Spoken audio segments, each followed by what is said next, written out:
biar lebih dekat, lebih leluasa juga, lebih terbuka juga ya. Jadi cara pengenalannya di sini kakak memakai sebuah permainan. Kenapa kakak memakai sebuah permainan? Karena menurut kakak permainan di sini menjalin keakraban lebih cepat. Jadi permainannya gini, misalkan kakak lempar bola ini pada salah satu kalian, kemudian kalian mengenalkan diri dan asalnya.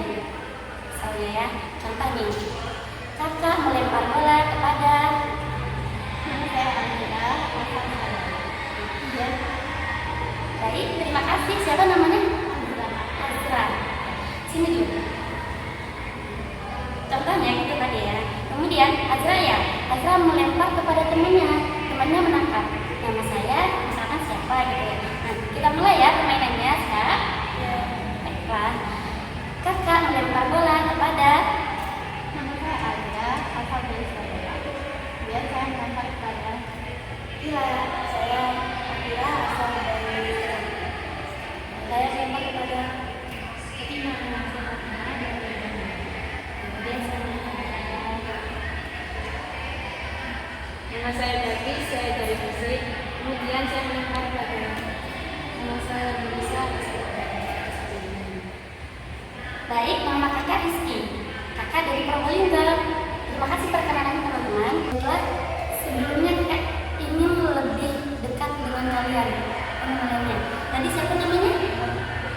Akila, Balkis, Azra, Fatima, dan Melisa. Kemudian kakak? Nah, baiklah. Di sini kita akan mengadakan bimbingan konseling kelompok. Ada yang tahu di sini apa yang disebut bimbingan kelompok? Baiklah, bimbingan kelompok itu layanan yang dilakukan secara berkelompok. Jadi lebih dari satu orang untuk mengembangkan berbagai potensi di dalamnya. Itu bimbingan kelompok. Kemudian bimbingan kelompok di sini memiliki tujuan. Tujuannya adalah agar setiap orang di dalam kelompok itu bisa mengeluarkan idenya, pendapatnya, saran atau kritik. Bisa diterima? Bisa dipahami sampai di sini. Nah, dalam bimbingan kelompok juga memiliki asas. Asas yaitu ada 3 asas. Yang pertama asas kerahasiaan. Jadi bimbingan kita di sini, apa yang terjadi di dalam bimbingan ini itu bersifat rahasia. Kemudian ada keterbukaan.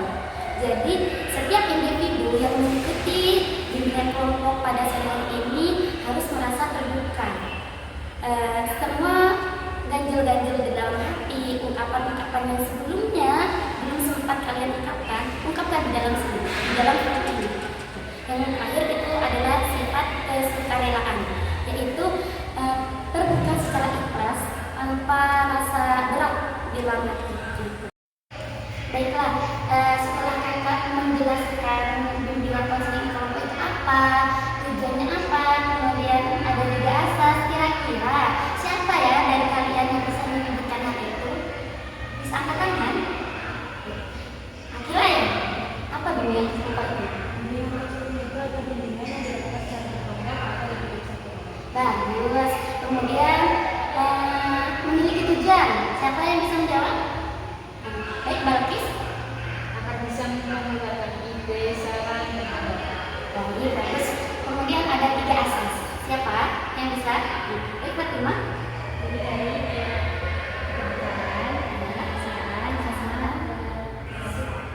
sukarelaan. Baik, terima kasih. Kalian sudah mengerti. Kakak kira di sini kalian bakal tahu apa yang kita lakukan di sini. Nah, di sini kakak mengambil dari sekian banyak teknik dari dalam bimbingan konseling kelompok ini. Kakak memilih teknik 1, yaitu teknik self talk. Ada yang tahu apa itu self talk? Self, apa artinya self? Diri. Kalau talk, berbicara pintar. Siapa namanya tadi?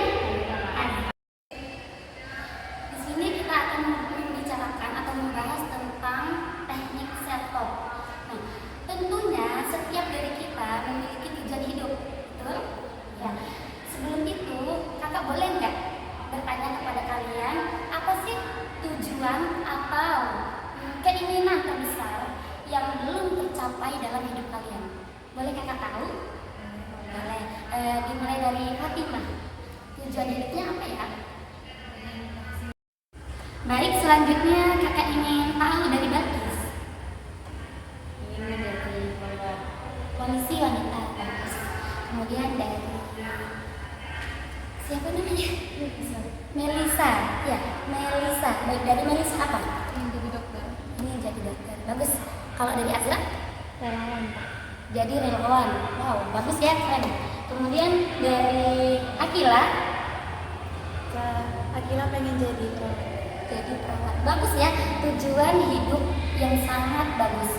Tentunya dalam tujuan ini kalian akan menemukan proses di situ. Proses ini tidak akan lepas dari sebuah hambatan. Benar nggak? Benar nggak? Tentunya dalam tujuan ini kita akan menemukan atau akan menempuh sebuah proses ya. Dalam sebuah proses kita tidak akan lepas dari sebuah hambatan. Namun hambatan ini bukan memicu untuk kalian gagal dalam berproses. Ya, hambatan itu mempunyai tujuan juga di dalamnya, yaitu tujuan agar tidak boleh kita memotong hambatan untuk menuju ke tujuan kalian. Jadi kita memotong hambatannya. Gitu. Boleh nggak kita tahu hambatan yang terbesar dalam mencapai sebuah tujuan dari hidup kalian itu apa? Boleh kita tahu? Nah, kakak ingin tahu dari Fatimah. Saya belum menemukan. Belum menemukan bulu taksir. Kalau dari Akila? Kalau waktu bertes terdekat, Akila ngambil jurusan antara perawat dan pekerjaan. Akila ngambil mekanik, ternyata dia kayak dan Akila masuknya Jurusan konseling ya. Kalau dari Balkis sendiri? coba ciri-ciri Karena tidak dirayakan oleh orang tua itu menjadi hambatan ya. Kalau dari Melisa, salah jurusan. Ini jurusan ini kita terimanya di sini, tidak jauh beda dengan Akila ya. Kalau dari Azra sendiri gimana? nggak dibolehin orang tua. Jadi orang tua kurang setuju gitu. Baiklah. Baik, kakak sudah mendapat informasi atas tujuan hidup kalian atau impian terbesar kalian dalam hidupnya dan menemukan hambatan-hambatan juga di dalamnya. Nah, kan kita sekarang lagi berbicara menggunakan teknik self-talk. Teknik self-talk ini adalah sebuah teknik yang bisa menyangkal pikiran negatif, yang bisa menghambat, memicu jalannya tujuan yang kalian impikan. Jadi self-talk berbicara dan meyakinkan diri sendiri bahwa sebenarnya hambatan itu bukan hambatan yang stuck di situ. Hambatan bisa kita samakan, bisa kita potong. Dengan apa? Dengan menyemangati diri sendiri. Karena yang kakak dengar dari kalian semua tadi, rata-rata hambatannya dari orang lain kan, dari orang sekitar, tidak direstui orang tua, contohnya. Bukan dari potensi bawaan kalian atau tidak diterima jurusannya, ya kan? Nah, itu bisa kita salin menyangkal dari hambatan tersebut menjadi pikiran lebih positif. Ya, jadi berbicara kepada diri kita sendiri bahwa sebenarnya kita bisa gitu ya. Meskipun belum di situ, tapi masih ada jalan di situ. Gitu. Jadi sebenarnya kita tuh bisa kayak gitu. Berbicara kepada diri sendiri. Baik, untuk berbicara ke diri sendiri, kakak punya kata-kata yang bisa kalian gunakan untuk menguatkan, memberi semangat lebih kepada impian kalian yang sebenarnya bisa diwujudkan. Baiklah, sebelum kakak memberi sebuah kata-kata untuk menyemangati diri sendiri, kakak ingin tahu juga bagaimana kalian setelah mendapat hambatan untuk keluar dari hambatan itu. Tentunya kalian sudah pernah berpikir, cuman karena di situ belum menemukan jalan untuk ke sana untuk mencapai tujuan, kalian hanya diam gitu, tidak bisa bergerak lagi kayak gitu kan?